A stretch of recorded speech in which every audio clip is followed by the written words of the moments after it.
All right, today we're just going to do a PSA reveal, pre-grade reveal, I should say. Just sharing a small order that's going to go out. Probably by the time I post this, this will be off and gone. These are cards that are going to fall under the bulk, and it's going to be 1980 and newer. Obviously no 2022 and no 2023 because there is a special for PSA memberships where they're grading those 2 years at a different rate. So anyway, this is going to be 2021 to 1980 and everything in between. And I may add to it when it goes off, but for the most part, this is kind of what it is. I don't do too big of orders anymore. One thing I'll mention, if you're going to be grading, and you hear all these stories, oh, I got hit with a bad grader, hit with this, hit with that. If you really believe that, and you want to send in a 100 card order and you get just destroyed on all the grades because you really feel that you had 8s and got 7s and 6s, or you had 10s and got 9s and 8s, whatever it may be, my number one suggestion would be to just send in smaller batches. Then you won't get killed on an order. If you do, it's going to be a small portion of your 100 card order. Send in 4 orders of 25. So I think this is 22 cards, but let's get into it. And here's a nicely centered refractor from the 2021 Platinum Anniversary with the base card refractor. Probably the best pitcher in the National League right now, just this year, not overall, obviously, but Zach Gallen. Mayer, here's our first Bowman Chrome. Jimenez, and I may pull some of these out because I'm going to grade, I only grade a certain amount of cards that I keep for my collection. And then I grade a certain amount that I plan to sell to cover the cost of an order, and I'll slip in. And I try to do, this is just me, and you do what you want to do, but just maybe some helpful information. I try to do 75% for sale or in trade, and then 25% of the order is going to be my personal collection cards, because with paying for plastic, I know people are big on grading, and I got to get it graded, and I got to do this, got to do that. You do whatever you want with your money. But I'm going to start doing a series like this because I grade a ton. I've been doing this a long time, way before YouTube and everything. So I know people enjoy these, and I think it'd be kind of cool to show these off and then show them slab when they do come in. So another nice way to create some content, share some cards, share your collection without opening boxes, spending a bunch of money, and then getting back to the plastic. So for instance, for the Indians, here's a couple of Jimenez cards. Do I need this card graded? No. Am I going to keep one of these? Sure, I have several, but these two look the best out of the stack that I had. I'm paying for the plastic, and it's just going to sit there. So here's an order that came back, which I'll review, and it's already out. And these are cards that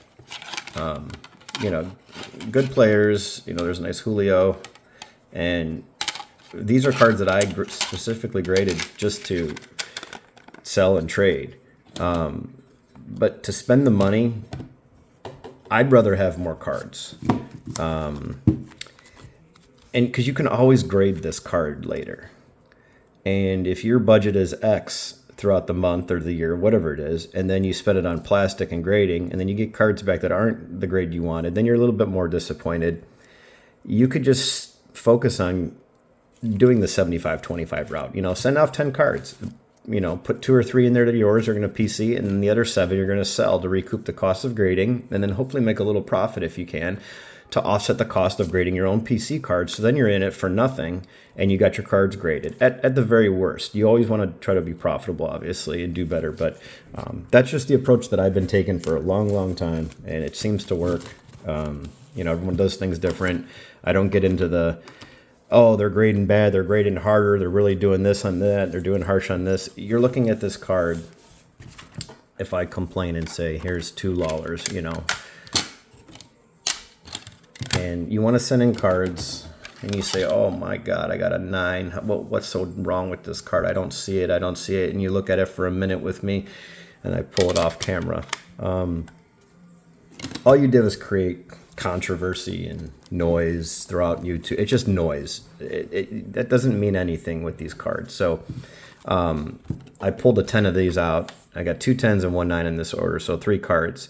I bought these 3 off of a seller that I deal with all the time, and I know they were pretty clean. I looked them over, and I was happy to get 2 10s and 1 9. You know, at first glance, you can kind of tell it is a little thin on this one, just by looking at that, and this one's a lot more centered, and my other one is the same way. So the 10 is it's a 10, and the surfaces were clean, both great cards, but that's kind of the outlier there on that.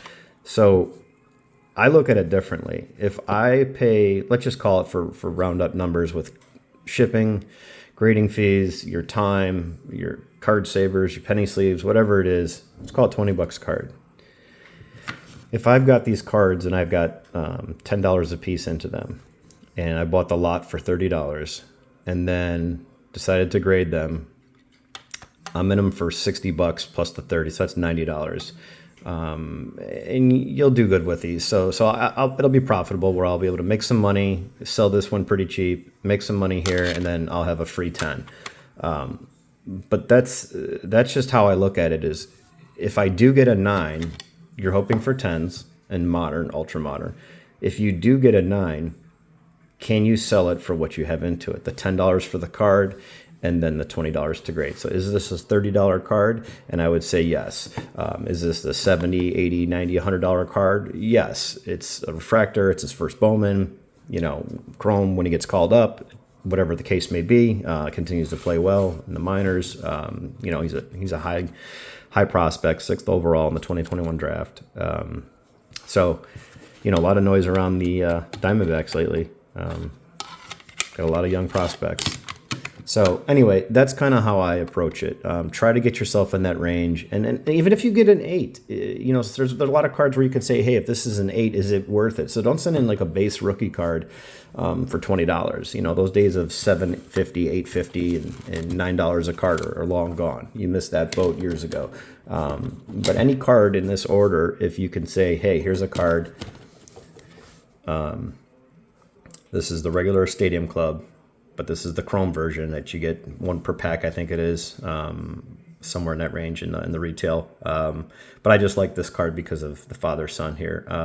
But anyway, this got a 10. So I look at it and say, if this got a 9, is it worth $20? You know, this one, you're probably teetering on that, but I look things over and I've graded so many cards in the thousands. So not to say that I'm an expert or better than anyone at this. I just trust my own eye.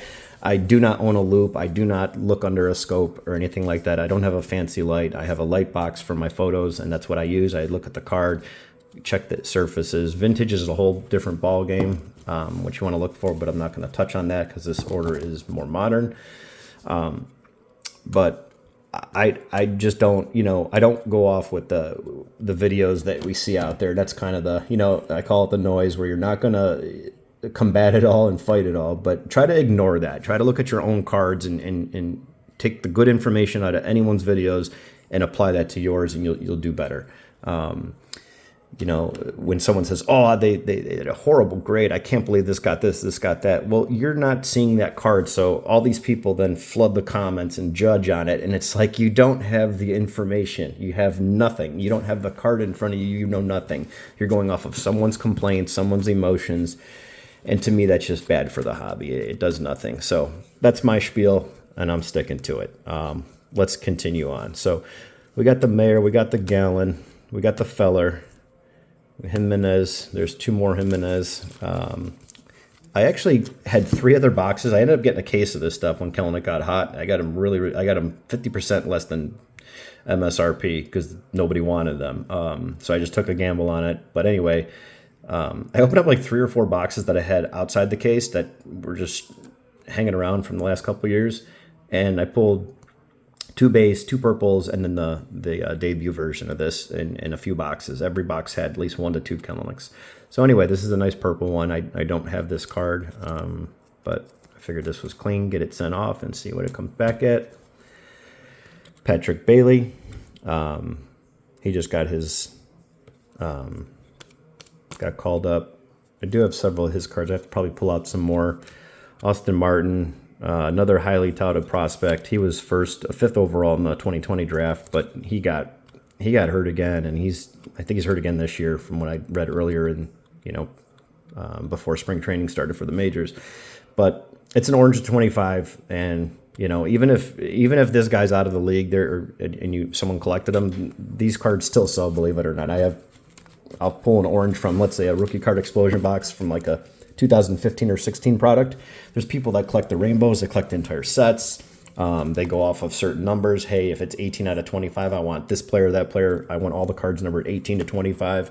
You'd be surprised what people collect. So I'm going to send that one off. It does look pretty well centered, and hopefully it comes back a good grade. And hey, you never know. I mean, a guy that's was the 5th overall pick. I don't think they're just going to give up on him, but he was. He just got to stay away from the injuries and the setbacks and things like that. So Marcelo Mayer, here's the sky blue. These are not numbered. And so the draft, if you see the sky blue, you'll have the numbered cards on the regular chrome Bowmans, and then the draft never has the sky blue numbered. Same thing with the refractors. So if the current release of 23, let's say you have a refractor, and that'll be numbered, but if it's the draft, the refractors are not numbered. And I think in the jumbo packs you get 2 to 4. I can't remember how many, but it was, I think, at least 2 refractors per pack. So Marcelo Mayer, probably the best prospect in baseball right now. He was 4th overall in 2021. So yeah, going to be excited to see him come up. I got a lot of his cards, and everyone's been pretty high on him, and he's been steady. So here's another nice one that I pulled out of a box that I had for a long time. Shane McClanahan rookie card. Here's another McClanahan. This one's numbered to 70 or 99, 57 of 99. Benny Montgomery, another first. This is a refractor. I don't want to show too much glare because of my windows are all open. Nice sunny day here. Palmeiras, this is 2021. Yeah, this is 2021 Bowman. Base auto. Here's a Manny Machado. I have several of these. I just never got one graded. So came across this one, and centering looks really, really nice. Obviously, you can't tell up here with the letters, but if you just flip the card like that, that's how I look at it and go all 3 borders. Here's a Chrome Arenado. And if you saw my video on the 300 home run celebration where I broke open a box of 13 update a couple months ago, these were the 2 Arenados that were in there. I have several copies of these, and I know it's a base card, but we're talking 2013 base, and there's just a smaller pop count. Still high, but this guy's on a Hall of Fame trajectory.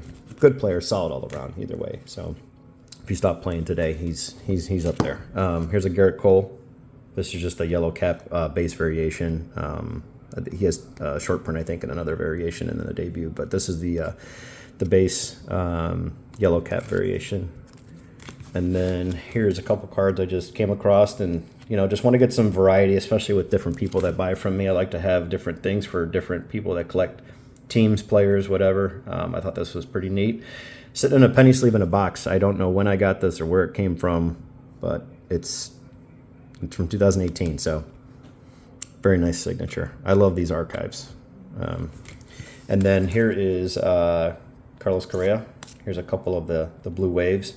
These are not numbered, but they did come. Not sure how the pack they came. If it was the hot box in the case had 1 of these per pack, I believe, or a couple packs with like 10 cards in them. I can't remember how it works. I think the blasters may have been like that too at some point, but this is 2014. So that's the review. That's what I've got going out right now. Going to be a nice mix of an order. Couple PC cards in here with the Jimenez, and then obviously this feller. I just think that would look really sharp in the PSA slab with the red, white, and blue labels that they do have. So that's it. Yeah, hopefully you guys can use some of that information that I just spouted out and put that towards some of your orders, and maybe you'll have a little bit better luck with that. So feel free to drop me any comments, questions, anything like that. And if you're new to this channel, appreciate if you give me a thumbs up, subscribe, and pop on those alerts, and you'll get a notification anytime I go live or post a video. All right, guys and girls, till next time.